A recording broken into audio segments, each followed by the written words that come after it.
আসসালামু আলাইকুম রহমতুল্লাহি ওবরাকাতু। আউযু বিল্লাহি মিনাশ শাইতানির রাজিম। বিসমিল্লাহির রহমানির রহিম। তো আজকে এখন যে বিষয় নিয়ে কথা বলবো আপনাদের সাথে সেটি হলো বেকারত্ব। বেকারত্বের কারণে বিয়ে বন্ধ, কোরআন বাইবেল গীতা কি বলে। তো আসসালামু আলাইকুম রহমতুল্লাহি ওবরাকাতু। প্রিয় ভাই ও বোনেরা, আজ আমি আপনাদের একটি গুরুত্বপূর্ণ কথা বলতে চাই। এই বিষয়টি হচ্ছে বেকারত্ব নিয়ে।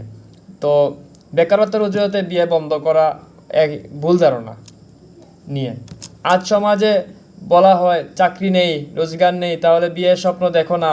এমনকি বাবা মা নিজের ছেলেকে বলে আগে লাখ টাকা জব পাস তারপর বিয়ে। কিন্তু প্রিয় ভাই ও বোনেরা, আসুন দেখি আল্লাহ রাসূল এবং সব ধর্মে কি বলে। প্রথমে দেখি ইসলাম কি বলে। আল্লাহ বলেন, তোমরা বিয়ে করাও তোমাদের মধ্যকার অবিবাহিতদের, যদি তারা গরিবও হয় আল্লাহ তাদের নিজের অনুগ্রহে ধনী করে দিবেন। আল্লাহ স্পষ্ট বলেছেন, গরিব হলেও বিয়ে করো, আল্লাহ রিজিক খুলে দিবেন। কিন্তু আজ মানুষ আল্লাহর বদলে চাকরির উপর ভরসা করছে। রাসূলুল্লাহ সাল্লাল্লাহু আলাইহি ওয়াসাল্লাম বলেছেন, হে যুবক, বিয়ে করতে সক্ষম সে যেন বিয়ে করে। সহিহ বুখারী, সহিহ মুসলিম। সক্ষম মানে শুধু অর্থে নয়, শারীরিক ও মানসিক প্রস্তুতি হলে। আর রিজিক তো আল্লাহর হাতে। চলুন এবার দেখি খ্রিস্টান ধর্ম কি বলে। বাইবেল লেখা আছে, তোমরা বিয়ে করো এবং সন্তান জন্ম দাও। জার্মি 29:6। আর বলা হয়েছে ঈশ্বর মানুষকে একা রাখা পছন্দ করেন না, তাই বিয়ে করো। জেনেসিস 2:118। কোথাও বলা হয়নি আগে ব্যাংক ব্যালেন্স করো তারপর বিয়ে করো। ঈশ্বর বলেন, বিবাহ করো, আমি ব্যবস্থা করব। হিন্দু ধর্ম কি একই কথা? হ্যাঁ, ঋগ্বেদে বলে বিবাহ ধর্মীয় কর্তব্য যা জীবনের পূর্ণতা আনে। ঋগ্বেদ 10:85। মনুস্মৃতিতে বলা হয়েছে বিবাহের মধ্য দিয়ে মানব জীবন পূর্ণ হয়। মনুস্মৃতি 3/21, 3/21। অর্থ টাকা চাকরি এগুলো পরে, আগে ধর্মীয় কর্তব্য পালন করো। এটাই হিন্দু ধর্মের শিক্ষা।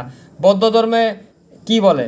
বৌদ্ধ ধর্মে বলে সংসার ধর্মময়। বিবাহ হলো পারিবারিক জীবনের শুরু, বিয়ে হলো সত্য জীবনের শুরু করার পথ। আগে চাকরি করো পরে বিয়ে করো, এটা সমাজের বানানো কথা। ইহুদি ধর্মের রেফারেন্স তোরাহতে বলা হয়েছে মানুষের একাকিত্ব ভালো নয়, আমি তার জন্য সঙ্গিনী সৃষ্টি করব। জেনেসিস 2:18। এটা প্রমাণ করে বিয়ে হলো ঈশ্বরের পক্ষ থেকে দান।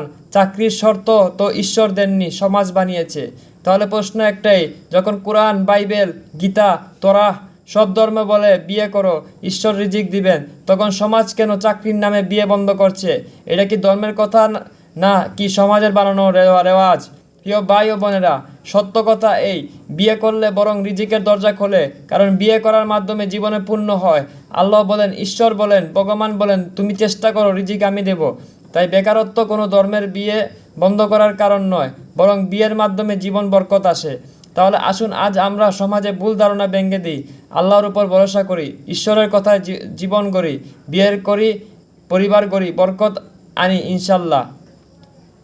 এই বার্তাটা সবার কাছে পৌঁছে দিন, যাতে আর কেউ চাকরির অজুহাতে বিয়ে থেকে পিছিয়ে না থাকে। সত্য জানুন, নিজের জীবন গড়ুন, ইনশাআল্লাহ বরকত আসবে।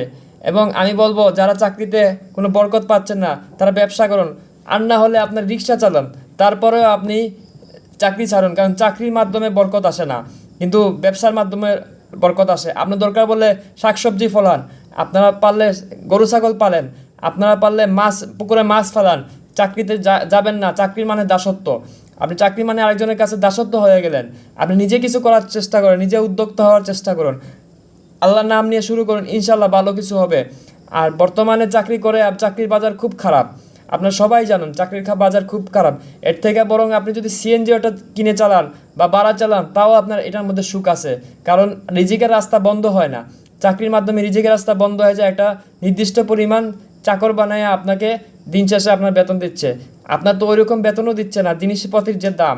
বর্তমানে একমাত্র আপনি ব্যবসা বাণিজ্য করেন, শাকসবজি ফলান, মাছ ফলান, ছাগল বানান। আগের দিনে মানুষ কত ভালো ছিল, বর্তমান সমাজের মানুষ কতটা ভালো আছে। 50,000, 10,000, 20,000 টাকা বেতন নিয়েও তো বাজারে গেলে কিছুই থাকে না।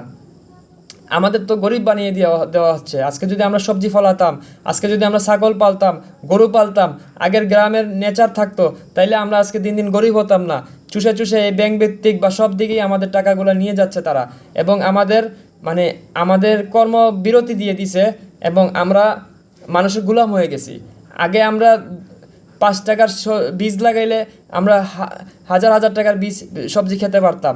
এখন দেখা যাইতেছে আমাদের চাকর বানিয়ে, আমাদের বিভিন্ন জবের মাধ্যমে আমাদের চাকর বানিয়ে আমাদের সব টাকা তারা নিয়ে যাচ্ছে, এবং আমাদের সময়গুলো তারা কিনে নিয়ে যাচ্ছে অল্প টাকা দিয়ে, এবং আমাদের দিন দিন আমাদের অলস বানিয়ে দিচ্ছে।